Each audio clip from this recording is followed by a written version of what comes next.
Black Science TV 111, Osei Kufuor. I'm back at y'all again. Now we're coming to talk about the sun and the moon and how it is in communication with a lot of the things that's going on inside of your body. Now, we know that the sun is in communication to all dimensions.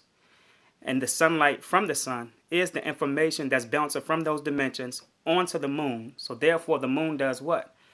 It creates magnetism, which controls the waters. This is how your waters flow. Now, when the light from the sun reflects onto the moon, that light is information that's hitting the moon, which is actually reflected into the water, which is your hydrogen particles. Hydrogen helps your memory cells to be able to initiate. It helps you to be able to think better. It helps your thoughts to resonate on high frequency. This is why the government has depleted your water of hydrogen. And anything that's depleted of hydrogen is liquid. You are not drinking real water today. You get what I'm saying? So therefore, information is just not taught through physical people. It's taught through everything outside of yourself. A lot of people say, well, how can I, get in tune with the highest frequency or the highest information from the universe as far as the evolving of this paradigm shift? Well, you have to go outside. And this might sound crazy, but a lot of older people who goes out in the morning at a certain time to feed the birds and stuff like that, they're actually performing a ritual. And they don't know. Unconsciously, they don't know that they are actually performing a ritual. Nature is your ancestors. For an example, the birds are your ancestors. Why? Because they resonate on a higher frequency than you.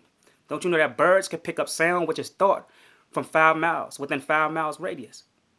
So therefore, when you're out there feeding the birds, what you are doing, you're storing up spiritual accounts so that way the laws of nature can feed you back, whether in this dimension or wherever you go from this dimension into another. So therefore, when the sun is reflecting onto the moon, it's actually taking information from other dimensions, and what it's doing is impregnating the moon, which causes magnetism, which moves the water. And now, when you're drinking the water, which today the water that you're drinking, again, they're dropping chemtrails in it. So therefore, they are actually oppressing or suppressing the energy within the water, genetically modifying the signals of the sun that's actually transferring that information from the sun into the moon into the water. So this is why we encourage you to drink alkaline water, because anything with a pH resonates on a higher frequency. Alkaline creates thought patterns. It keeps it in tune. It's just like when you're playing the piano, you have to play on notes, keys and notes. So therefore, your body is music. It's on a rhythm, it's on a vibration. But if the tune is off, it's going to mess up your thought pattern. So when you're listening to anything below 432 hertz, it's not good for the resonancy of the melanin. It's subduing your melanin. Your melanin is your antenna. So therefore, when you have negative frequencies connecting with your antenna, it's going to put negative thought patterns into your mind. This is how mind control occurs. This is why the government uses HARP. They use 150, 180 antennas. In Alaska, what they do is they genetically modify the signals through the air. And when they want to cause confusion in a certain geographical area, they will point those antennas into that area, and they will send a beam of radioactive beams up to the sun. And it would heat up the ionosphere that shoot into the ground 1 mile, and then they can cause catastrophes. Not only through hurricanes, tornadoes, but in your mind. A catastrophe in your mind, upon mind control, to set you off, is just like a catastrophe such as a tsunami or a tornado. Catastrophes come in many forms, like thought patterns come in many forms. You get what I'm saying? So therefore, everything outside of yourself, which is inside of yourself, has a lot to do with everything as far as your evolvement stages, the way that you are about to shift, because you have to understand that the energy that's coming into the universe today is different energy. These are what you call the black bodies, the new African bodies, the great old ones. You get what I'm saying? These are the extraterrestrials. Energy is people.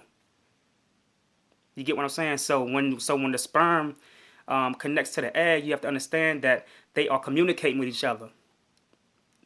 They are making a contract in the womb, which is you, a fragment of yourself, making a contract with the physical womb. You have the spiritual womb, and then you have your physical womb.